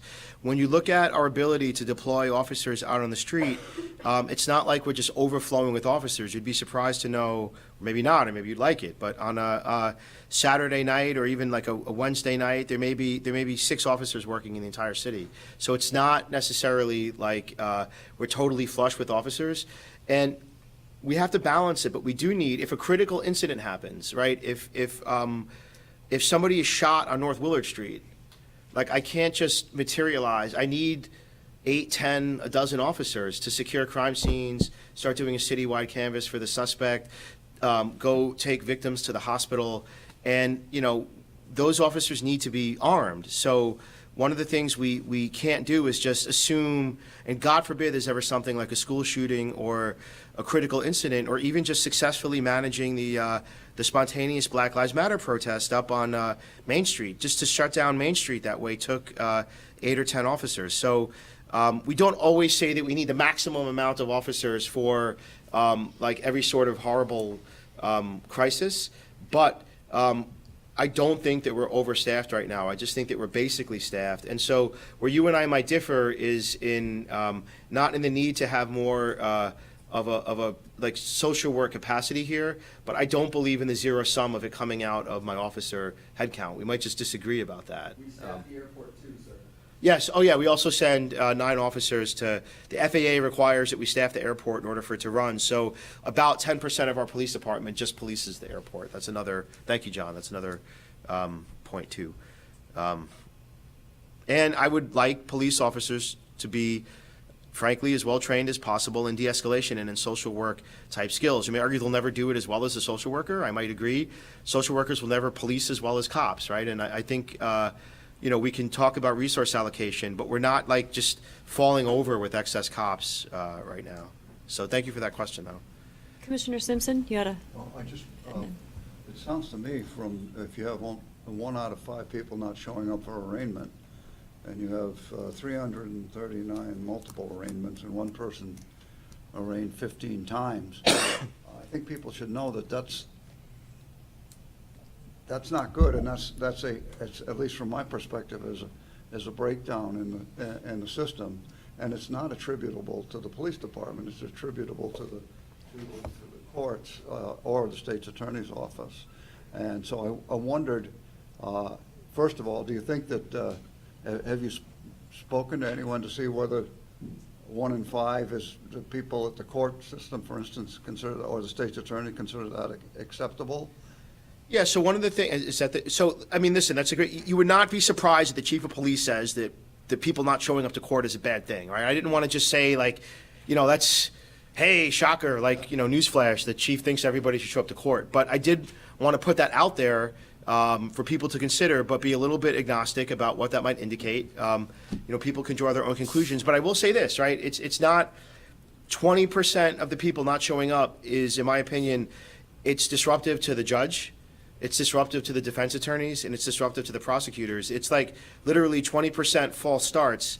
And so I think that there are consequences to people not showing up, not just only for the negative downstream effects of a warrant or subsequent bail, but for the efficiency of the court system, their ability to do their job.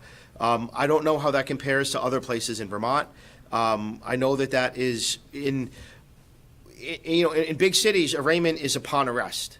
So you are physically transported to arraignment. So unless you're given a desk appearance ticket, you're pretty much always getting brought there. Here we give people time. We're more lenient about that. And it does have this 20% no-show rate. I think if the public wants to weigh in on that, or the court wants to weigh in on that, they ought to. Don't take it don't be surprised if the police think that that's a too high of an absentee rate. But I think that's no, I think that's a good point. There's one other point I was going to make, and it's going to come to me the second that basically agrees with what you're saying. The other, with respect to the multiple arraignments and a person being arraigned 15 times, that's got to be a problem with either who sets the conditions of release or whether the state's attorney is asking for appropriate conditions of release, including cash bail. Well, one of the things I was going to say is that one of our biggest arrests is for violating conditions of release. So conditions of release are in lieu of bail. You get sent to go on your own devices, but you may have, if there's a domestic violence incident, or you can't go near this person you're accused to have hurt, you have to stay, abide by a curfew, you can't appear in certain places because you've stolen from them or something. And violating those conditions is, I see some of the patrol officers nodding, is one of the number one things we arrest people for. And if we have a minute, I know that Deputy Chief Murad has an interesting story to tell about that, how that has a public safety and resource impact. It does. The idea of violating conditions of release and arrests for those is important. It imparts consequence to the justice system's ability to tell someone that we are going to let you be released. We're not going to be as intrusive or as we could be, and to lodge you. It saves resources, but it requires that somebody abide by certain conditions. And yet, there are instances where even that doesn't take. We had, I think people know, two very vicious felony assaults in Battery Park, just outside the door. The first involved two men beating an individual into unconsciousness such that he had to be intubated at the hospital. And we made an arrest of one of those individuals at the scene and an arrest of another individual for disorderly conduct. Upon further investigation, we determined that the first individual had not been the primary physical aggressor, and that the individual we had arrested for disorderly conduct had in fact been the primary physical aggressor and the real author of the beating. But by that time he'd been released because our preference for for lesser level citations such as disorderly conduct is to release from the facility. He was out. He and his friend then went and assaulted someone else in Battery Park within a few hours. They took an individual they believed to have been a witness against them, although that was not in fact the case, and they slashed him. They slashed him with a knife to the tune of 27 sutures, and one of the other individuals kicked him in the head a few times. We arrested both of them the next day. One of them is still in jail. He's the one who is alleged to have wielded the knife. The other was given conditions of release, and those conditions of release included a curfew, included rules not to re-engage with the person he was alleged to have assaulted, either of the two individuals, and required him to stay at a residence in Williston that he listed as his residence. We encountered him again a few nights ago in City Hall Park after that curfew. We brought him back here. We were told by a judge to release him, although the second he walked out of the door, he would have been again in violation of that curfew. And so the judge said, well, you will have to address that. We arranged to transport him back to the residence that he claimed in Williston, only to find that he'd in fact been trespassed from that residence prior to the assaults that had happened, and therefore prior to telling the court that that was a valid residence for him. He had perjured himself. Upon telling the judge that he had perjured himself and was in violation of his condition of release for curfew, the judge said void that condition. Let him out. So we did. I'm wondering if someone could say what percentage of arrests are homeless people? I don't know that we have a percentage on that. We don't have entirely accurate data. It's self-reported as to whether or not they're domiciled or not. Sometimes we have individuals who are between homes. Sometimes we have individuals who are basically out of doors by choice. There are people who have residences to which they can go, residences that are provided by the city or subsidized by various entities, nonprofits, governments, and yet choose to be in the open. I'll say, but we don't have real data on it. It's possible, we have, there's a transient undomiciled indication on the arrest report, right? So that's information we can get for you. And that's information that it's probably not available online, right? But I would make the distinction of more so a lot of our transactions with homeless individuals are about either severe intoxication or mental illness rather than an arrest for a crime per se. I think that's the number one transaction we'd have. I don't know, I see some patrol cops in the back. I want to make sure that sounds right, but yeah. So we do have a lot of contact with the homeless. It tends to be, again, the nexus is mental illness and intoxication. Commissioner Harp, did you have a question? Yes, I have a question about the bail data. So bail decisions are going to implicate lots of different levels of criminal justice system. I'm wondering, and I appreciate gathering this information, making it available. I'm wondering, in what ways do you see it affecting BPD's policies or decision making? Yes, that's a great question, and I don't know, but one of the things that I feel we have an obligation to is like to provide this complete picture of criminal justice from our initial response to downstream, the disposition of the case and the time someone spends in jail. And so I think it's interesting. Like, so I have to say it is instructive to me that 20% of the people we arrest just don't show up for arraignments. Like, that's something I'd like to talk to the court about. And not to say like you need to drop the hammer on them, like somehow get them to arraignments, right? I mean, I think that would be more efficient. But also, I think one of the things that's interesting is, anecdotally, I'll be honest, my cops were like saying two things, that there's a wide variation in judges' habits, and they also said, like, gosh, dang, no one ever gets bail. But we could say now, like, no, in fact, you know, some states have gone totally away from cash bail. Some states have gone to very, very minimal cash bail. But whether my cops want to hear it or not, like 20% of the people get bail. You can argue about so I'm just looking to, this is one poor cop standing in the back, but you can say it's not enough or I don't think it's fair, but I can tell my officers that is a fact, that 1 in 5 people will get bail. And we can't say that the variation between judges is not as wide as people anecdotally thought it was. So it lets our officers know there is consistency where they thought there may not have been. Can you advocate for this information being collected somewhere other than just kind of assigning someone to kind of sit in the courtroom and collect it? Or, I mean, is that going to be a kind of stable way of getting this data in the future, or is there another way to? That's a great question. I think right now we have this big data set. We have it because we capitalize on the fact that we're there every day. We have an interest in it. You know, I think that if we're interested in like a beginning to end look at criminal justice, like, you know, someone should be collecting this data, and not just we do it for not just for our arrests either. I mean, it's not a huge haul to make this data available in public, and then to look into plea bargaining and into sentencing. Yeah, one thing that I felt was missing from this analysis that we just didn't have was whether the bail worked, like whether people who were assigned bail actually were more likely to show up to their next Subsequent court hearings. We don't have any way to know that. I mean, the one thing I will say is that the court definitely has this information because they have to keep track of who gets bail and who pays it. You can only just find out like one individual at a time. So I'm not sure how they would put it all together and make it public, but like it is theoretically possible. Have you had any contacts with them about either, you know, kind of standardizing that information or getting access to it? So I think those conversations were had before Nancy joined us. So our data analyst, Eric Fowler, worked closely with them initially to try to have that happen on their side, because that obviously would have been the more efficient way to do it. And it seemed, and I could be speaking, I remember it incorrectly, but I believe the issue was that their data system just wasn't nimble in a way that they could do that. And it could be that they are thinking about new data record management systems. Hopefully that would happen, because I think it is an old system that they were using. What year was that? What year was that? Sorry. So this is 20 months now we've been doing this? Right, 2017. Okay. Yeah. So if you look at, I'm sorry, Eric. Oh, yeah, please. I actually work at the court, and that's why I came tonight, because this interests me. And we use a 1983 system that really doesn't have metadata. It has very minimal stuff. It's DOS, keys. There's no mouse. It's really, really limited.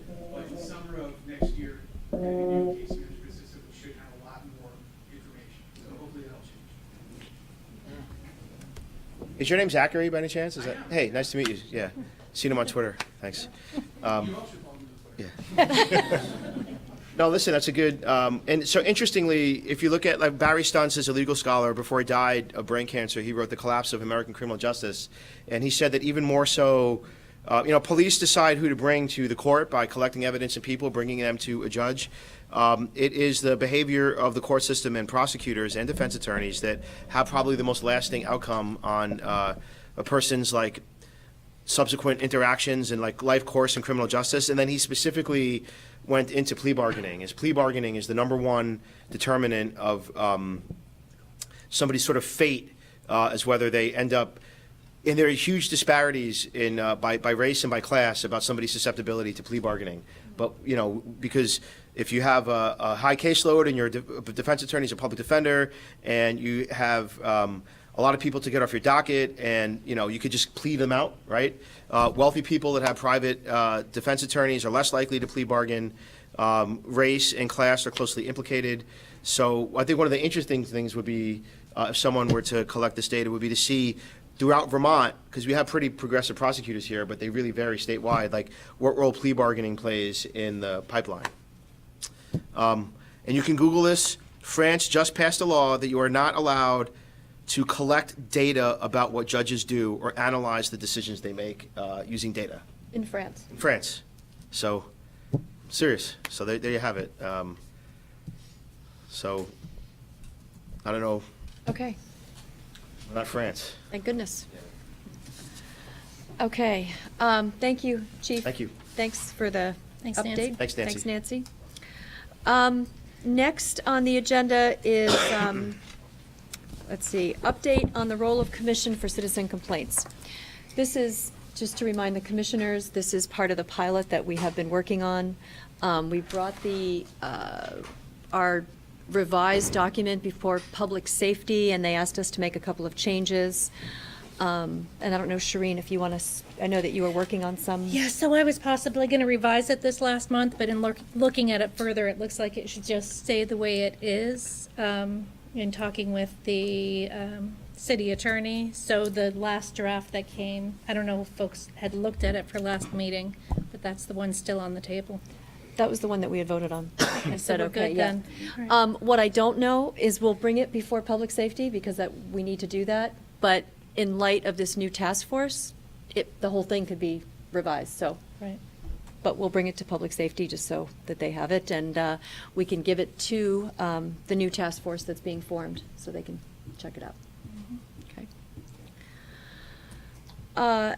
Any other commissioner updates or comments anybody has? I just have a question. Yeah, so I understand that some people on city council were concerned about the extent to which they had access to disciplinary decisions and body cam footage and things like that.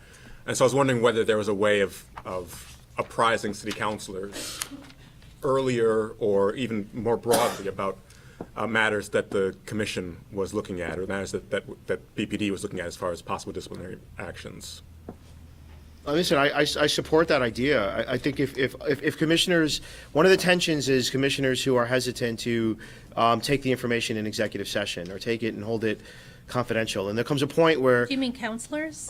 Excuse me, yeah, of course. No, Sorry I about just that. No, wanted to understand, yeah. No, you guys do hold stuff in executive session. And so, if it's something that is clearly going to have a high impact in the community and it's going to be newsworthy and that people need to hear about, like, I support releasing that stuff as soon as we get our footing on it. If it's something that's an ongoing investigation, especially of a serious but internal matter, for example, or something that doesn't merit immediate public disclosure, I do support briefing the council, but in that there is an element of confidentiality to it, right?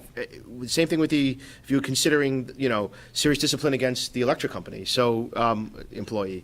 So if folks are, it wasn't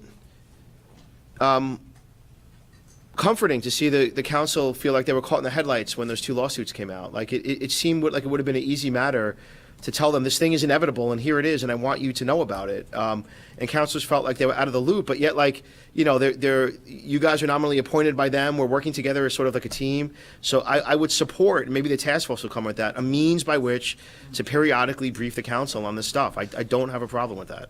And I think, Randall, it's a good point. I think that's hopefully this task force, that can be one of the items that. I just want to under the current framework, where there's kind of summary information that can be given, which doesn't get so specific as to potentially violate confidentiality or violate executive session, but can still be kind of summary information presented. Sure, if there could be general data or something like that, or just we're looking at two cases and one is a termination case, and that seems. Well, yeah, and I think we had put that in our annual report. Maybe we hadn't, but I thought we had contemplated that maybe following executive session, that's when we could do it. But by the time we finish executive session, sometimes it's 11 o'clock at night. So the other option is that our next meeting is to report out what we did in executive session in general terms, right? So how many cases, et cetera. That's one option, is so that monthly we're keeping up with it and gather that data. But that's not to the city council, that, you mean just in a public way? Well, just for the public in terms of our minutes as well, yeah. Yeah, so I think those are two different questions, right? One is kind of whether city council can be updated in some in some higher priority fashion, and also kind of how we disclose that information. Right, and I would think the task force will come up with, right, will they want monthly reporting, and because it does become a matter of how and when and frequency. It's a good question. Right. No, I assume it will be looked at by the new task force, Yep. but it seems like, again, those recommendations are supposed to be done by November, Yeah. right? It's June right now. I think it's also important to, in the task force work, to understand the degree, frankly, to which the council may be a body that we advise with things, but is not a disciplinary body or a body that weighs in on the investigations, because it's important for them to be apprised. But it would be a whole different matter for you guys to counsel me on what you think the outcome of an investigation should be, and the council to say, I have this opinion about how the investigation should go. So I think as we go towards transparency, we should also delineate the process in a way that makes it clear who has the authority to recommend, who has the authority to account, what the schedule is, and whatnot. And it's interesting, everybody, this is just my perspective, and I do think the whole disciplinary thing is important. Where I stand is, I can't do anything about the past, but the past can inform the future, and the only way to get to the future is what you do in the present. Sounds a little esoteric, but I believe it. So I keep thinking of, we can have the best use of force policy on the planet, but we still have individuals out at 2 a.m, and it's human beings. How do we equip officers with emotional management, with empathy, with compassion, so that those use of force things can be executed in a way that serves the community and, quite frankly, serves the officer? Because I don't believe any of our officers want to hurt people. I don't. They went into policing because they want to help people. So this is where my mind's going, and we keep talking a lot about the discipline, and that's great. I want to figure out ways that we can train, equip our officers with that other piece that I just talked about. I just want to put that out there. So, I think it's important to reiterate that when people are troubled by the conduct they saw, these are officers that were called to a scene, activated a body camera, took the actions that they took that footage, downloaded it, and gave it to a defense attorney. It wasn't like this was discovered by third party.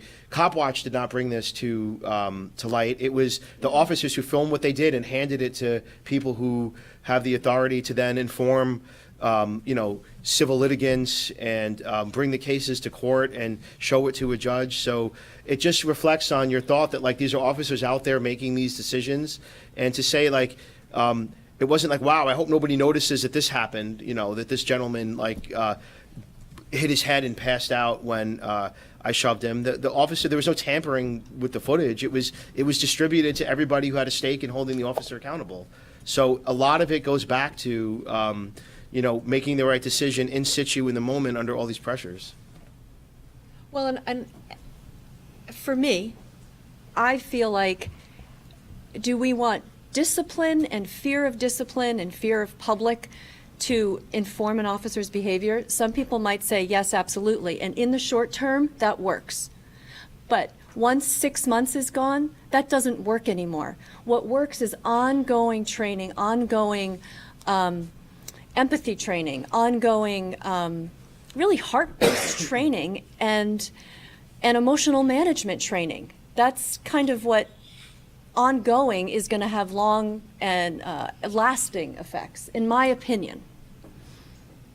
Sure. Oh, I was just going to ask if you have any data or evidence around the country that backs that up, because you see so much evidence of training programs that actually don't produce significantly any sort of things.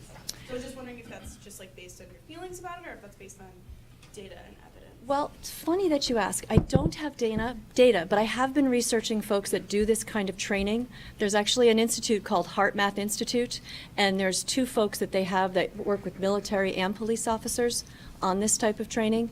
I don't have that data to show what the effects have been. I have anecdotal stories about that. So I don't have any solid data on it. Thank you for following up. Okay. Let's see. That was Commissioner. Just to follow up, I think what Randall was saying, that I think between now and when we actually finish this task force and we get recommendations and move forward in whatever direction, I do think I did hear the same that others heard at the city council meeting, of a desire to be kept informed. And, I don't think there's ever been a mechanism to do that, nor an expectation, but now it seems to me we've been made aware that there is an expectation. And consequently, I think that we should, at least on an ad hoc, case-by-case basis, if not, some formal procedure, between now and when we finish this task force, if we have significant cases that we're reviewing, that we decide that we also need to communicate that to the city council, and we can decide at that time how to best do that. But I think, I heard very clearly their frustration at not having heard, in advance about the last ones. And I don't think it was anyone's fault. That's not how we've operated. But now that we've been made aware of their desire, I think it's important that we respond to it. So I wanted to follow up on Randall earlier in the Q&A at the beginning had commented about someone else could explain about how, I don't want to put words in your mouth, but how complaints, what the process is, right, in general terms. So I didn't know if anyone in attendance is wanting that information. I gave that in the statement to the press a month ago, but I didn't know if anyone wants background on what our executive sessions look like without talking about a particular case, how a case comes in and how it's handled, or I don't want to talk just for the sake of talking and take up time. So if anyone feels like they want that, you can talk to us. Yep. I just wanted to make a comment that might relate to what you're saying, but I'm not entirely sure. I'm really concerned, not just, you mentioned, how does a police officer feel when they're afraid of coming under discipline, but I'm also very concerned about the impact on the culture of the police department if police feel that anything that they do wrong will be covered up and exonerated. And I think that that also needs to be looked at in terms of present time reality, in terms of how people act in the moment. If they're going into a situation and they think, no matter what I do, my institution that I am employed by will support me and back me up, they're going to be feeling very different and acting very different than if they feel in those moments that the accountability will be held. And I understand that, human beings are very complicated. But I guess what I feel like is, as a community member, when I watched the Burlington City Council meeting, I was concerned about a general tone of, kind of case building in favor of those individuals who have done harm to our community. And I'm really uncomfortable with that in terms of, if I was in that situation, and I thought I might not be held fully accountable for my negative behavior, how does that impact how I act when I'm out on the street?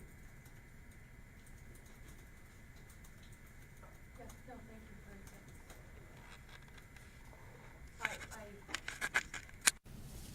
Yeah, we're hearing your comment, yeah. And so in terms of like like behind closed doors process that you engage in, I hear some folks here really asking hard questions of, one another, and I'm wondering if that typifies your conversations behind closed doors.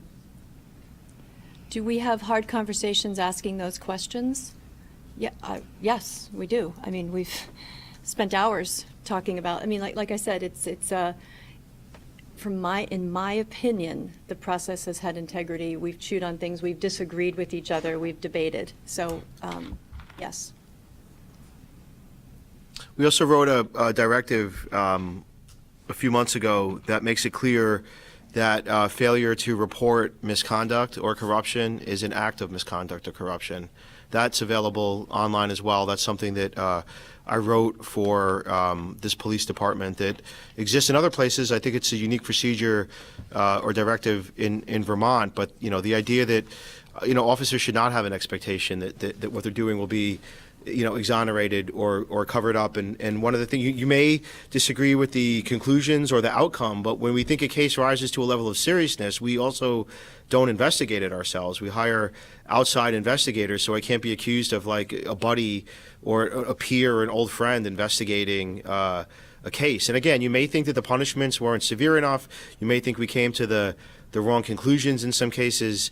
And I don't want to go down the road too much of active investigations, but I was testifying in Montpelier about drug policy reform when I got a call from Deputy Chief Murad about finding Mr. Kilburn deceased, and we said, you need to call the state police to investigate that. That has a nexus to our interaction with him a few days ago, and we don't want to investigate that ourselves. So people might say there's one police investigating another police or something like that. You may find fault with that, but the goal here is not cover-ups or exoneration. And when you look at officers that get suspended for any period of time, the next penalty after suspension is termination. So that's on the table for a suspension, whether it's a 2, 10, or 15-day suspension.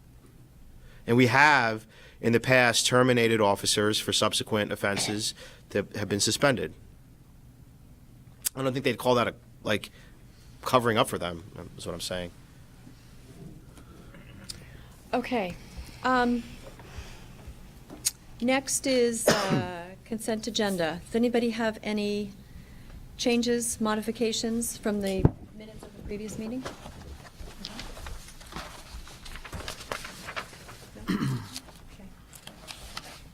Is there a motion to accept that?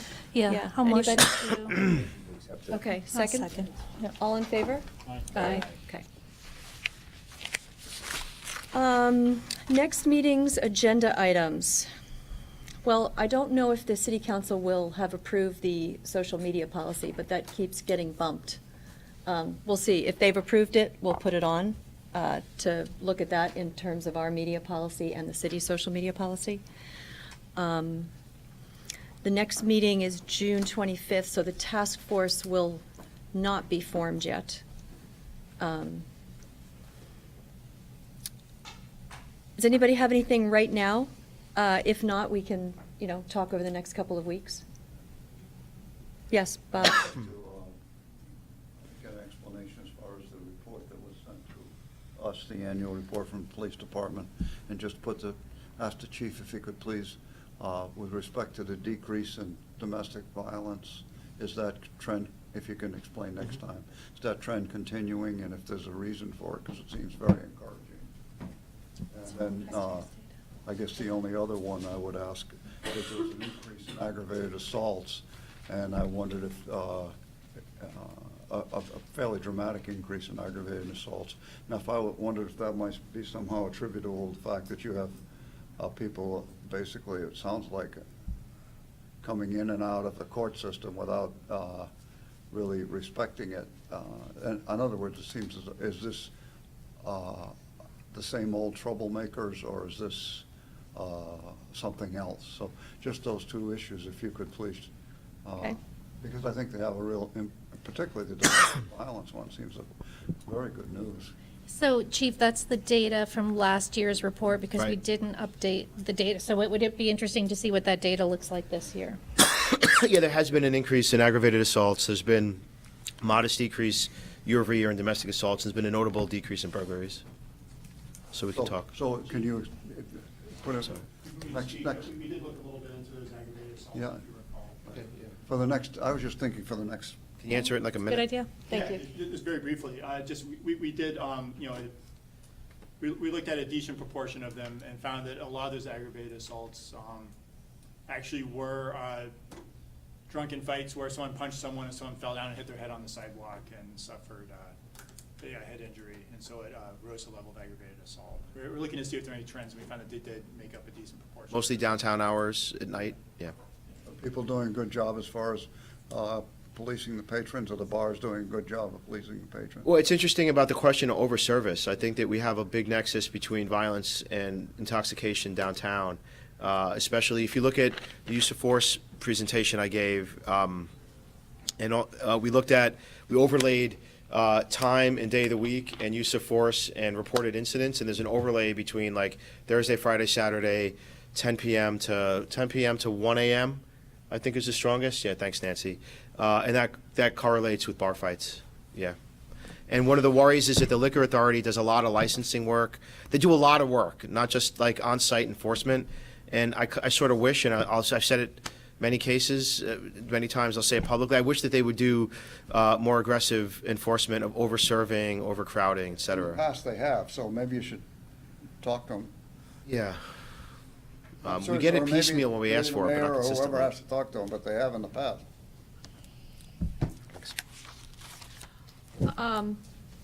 Okay, so what typically happens is there'll be some agenda items that come Yeah, up. that's I mean, what I I have some meant, yeah. ideas, yeah, but I have to talk to some folks to see who can come.